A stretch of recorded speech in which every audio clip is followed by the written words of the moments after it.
Hello बहिणींनो, आज मी बनवत आहे कैरीचा पराठा। त्यात मी थोडी किसलेली कैरी घेतलेली, थोडे तुकडे घेतलेले कापून, जिरं, हळद, मोहरी, लाल तिखट आणि गरम मसाला। आपला पराठा मी आता शेकण्यासाठी ठेवलेला आहे। कैरीचे तुकडे ऍक्च्युली कैरी किसूनच टाका, कारण कैरीच्या तुकड्यामुळे पराठा फुटला जाते। मला वाटलं होतं दिसायला खूप छान दिसेल म्हणून मी वरून हे टाकले, पण हा आंबट तिखट।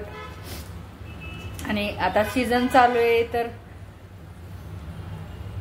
म्हणजे आता सीझनला सुरुवातच होईल। आंबे मिळालेले आहेत मला, तो या जातीचा आंबा मिळालेला आहे। त्याला आपण हे पण बोलतो काय, कलंबी आंबा। ते कलंबी आंबा भेटलेला आहे मला।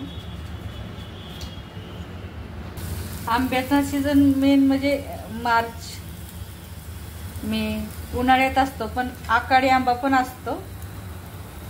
ते दिवाळीच्या वेळेस येतो आकाडी आंबा। माझ्या आईच्या गावात खूप आंब्याची म्हणजे खूप मोठ्या बागा आहेत, तर तिथं आकाडी आंबा पण असायचं। आणि हा कलंबी आंबा तर मला वाटते बऱ्याच ठिकाणी नेहमीच सापडतो। आणि आंब्याचा सीझन सुरू झाल्यानंतर आंब्यांची रेसिपी बनवायला पाहिजे, तसा आंबा भेटत नाही ना खायला।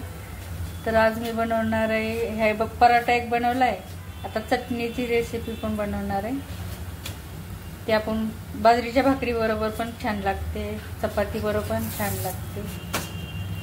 कसा मस्त झाला ना पराठा, आणि खायला पण मस्त लागेल चवीला।